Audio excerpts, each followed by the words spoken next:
జై సాయిరామ్.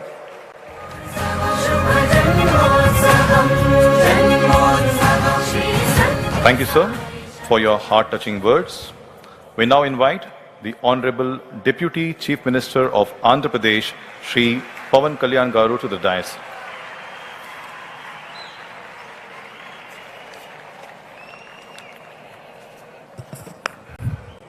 వేదిక పైన ఆసీనులైన ప్రత్యేకించి సత్యసాయి బాబా గారి శత జయంతి ఉత్సవం సందర్భంగా ఇక్కడికి విచ్చేసిన మనందరి beloved Prime Minister, most respected Prime Minister in the world, most respected leader in the global stage, Sri Narendra Modi గారికి నా హృదయపూర్వక నమస్కారాలు. అలాగే తన అపారమైన అనుభవంతో రాష్ట్రాన్ని సమర్థవంతంగా నడిపిస్తున్న నాయకులు గౌరవ ముఖ్యమంత్రి శ్రీ చంద్రబాబు నాయుడు గారికి, భారతరత్న శ్రీ సచిన్ టెండూల్కర్ గారికి, శ్రీమతి ఐశ్వర్య రాయ్ బచ్చన్ గారికి, సోదరులు నారా లోకేష్ గారికి, వేదిక పైన ఆసీనులైన ప్రతి ఒక్కరికి, మంత్రివర్గానికి, బాబా గారు మహాసమాధి అయిన తర్వాత దాన్ని సమర్థవంతంగా నడిపిస్తున్న శ్రీ రత్నాకర్ గారికి, ప్రతి ఒక్కరికి పేరు పేరున నా హృదయపూర్వక నమస్కారం. ప్రత్యేకించి ఇక్కడికి వచ్చేసిన సత్యజయంతి సందర్భంగా ఇక్కడికి వచ్చిన భక్తులందరికీ, సాయిబాబా భక్తులందరికీ మనస్ఫూర్తిగా మీ అందరికీ నా నమస్కారాలు తెలియజేస్తున్నాను. సత్యసాయిబాబా గారి గురించి, గొప్పతనాన్ని గురించి మన దేశస్తుల కంటే విదేశీయులు ఎక్కువ చెప్తారు ఆయన గురించి. కొన్ని సందర్భాలు ఇప్పుడు సింగపూర్ వెళ్ళినప్పుడు ఒక 30 సంవత్సరాల క్రితం చైనీస్ ఇళ్లలో చూశాను సత్యసాయిబాబా గారి ఫోటోగ్రాఫ్. అలాగే ఒక హాలీవుడ్ యాక్టర్ స్టీవెన్ సిగాల్ అని చాలా సంవత్సరాల క్రితం, క్లోజ్ టు ఒక 20 సంవత్సరాల క్రితం అనుకుంటా, చిరంజీవి గారిని ప్రత్యేకించి అడిగి, మా అన్నయ్య చిరంజీవి గారిని ప్రత్యేకించి అడిగి నేను బాబా గారిని కలవాలి అని చెప్పి ఇక్కడ బెంగళూరులో ల్యాండ్ అయ్యాను. ఇక్కడ ఫ్లైట్కి ఆయనకు వచ్చి ఆశీర్వాదాలు తీసుకుని వెళ్తే నాకు చాలా ఆశ్చర్యం కలిగేది. ఒకరి గొప్పతనం, ఒకరి తేజస్సు ఎలా తెలుస్తుందంటే ఎలా వెళ్ళి దీని గురించి నేను అనుకుంటా ఉండేవాడిని.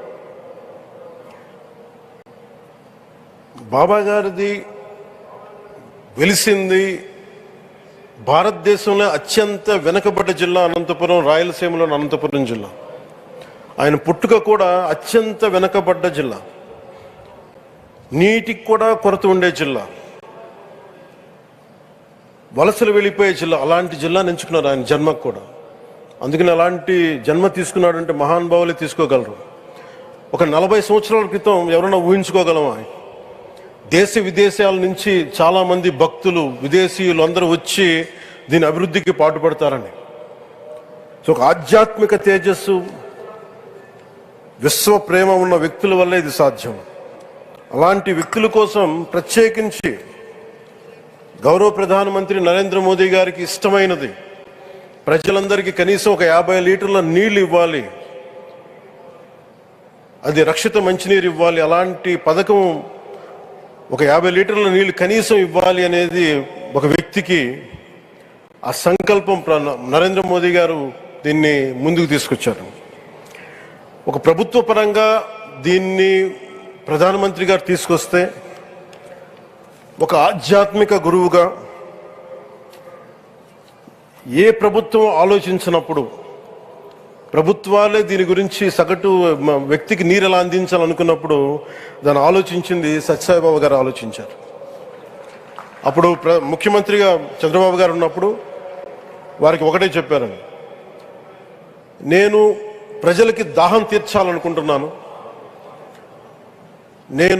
నాకు తెలిసిన భక్తులు, ఒక భక్తులు, ఒక ఆయన సింగిల్ హ్యాండెడ్గా 400 crores, 400 కోట్ల రూపాయలు ఈ పథకానికి, సత్యసాయి ఈ పథకానికి ఇస్తాను, దాహం తీర్చే పథకానికి ఇస్తాను అంటే దానికి ఆ రోజున ప్రత్యేకించి అలాంటి పర్మిషన్స్కి వీటికి కొంచెం కష్టాలు ఉన్నప్పుడు గౌరవ ముఖ్యమంత్రి నారా చంద్రబాబు నాయుడు గారు వీటికి అండగా ఉండి ఈ సత్యసాయి ఈ దాహం తీర్చే ఈ పథకానికి అంటే మనం చెప్పాలంటే ఈ జల్ జీవన్ మిషన్ అంకురం సాయిబాబా గారు చేశారు ఇక్కడ. ఇది తమిళనాడులో కానీ తెలంగాణలో కానీ మిగతా అన్ని జిల్లా రాష్ట్రాల్లో కూడా ఈరోజు చేయగలుగుతున్నామంటే దానికి అంకురం సాయిబాబా గారు అందించారు. ఆయన సేవా తత్పరత ఆయనది. ఎవరెవరో ఎంతమంది ప్రభావితం చెందారో లెక్కలేదు. ఒకసారి సేవ చేసే వాళ్ళందరినీ చూస్తూ ఉంటే మా వదిన గారు చెప్పారు, ఒకసారి భోజనం తింటా ఉంటే ఎవరిని ఇంకొకసారి ఇది కొంచెం అన్నం పట్టరా అంటే మా అన్నయ్య గారు చెప్పారండి. వాళ్ళ అనక ఆయన ఎవరో తెలుసా, ఆయన ఒక farmer IAS officer, senior IAS officer అని. ఆయనకి సెలవులో ఉన్న సమయంలో వచ్చి ఇక్కడ సేవ చేస్తారని. ప్రత్యేకించి ఒక వ్యక్తి, ఒక మహానుభావుడు ఎంతమందిని ప్రభావితం చేయగలిగారంటే ఐఏఎస్లు కావచ్చు, మన ఈ రోజున సచిన్ టెండూల్కర్ గారు కావచ్చు, వేదిక పైన మహానుభావులు ఎందరో కావచ్చు, వీళ్ళందరినీ ప్రభావితం చేసే ఒక అరుదైన ఆధ్యాత్మిక శక్తి మన భారతదేశంలో, మన అనంతపురంలో, మన ఆంధ్ర రాష్ట్రంలో ప్రపంచానికి వెలుగులిచ్చే ఒక మహా వ్యక్తి పుట్టడం, ఆయన శత జయంతి సందర్భంగా ఇక్కడ మనందరం ఏకం కావడం చాలా ప్రత్యేకమైన ఆనందాన్ని కలిగించింది. ఆయన సేవా తత్పరతని, స్ఫూర్తిని మున్ముందు మేమందరం కొనసాగిస్తాం. గౌరవ ప్రధానమంత్రి అవర్ బిలౌడ్ ప్రైమ్ మినిస్టర్ ఆధ్వర్యంలో మేమందరం కొనసాగిస్తామని తెలియజేసుకుని ఇదే సేవా తత్పరతని ముందు అందరం కొనసాగించాలని తెలియజేసుకుని సెలవు తీసుకున్నాను. జై హింద్.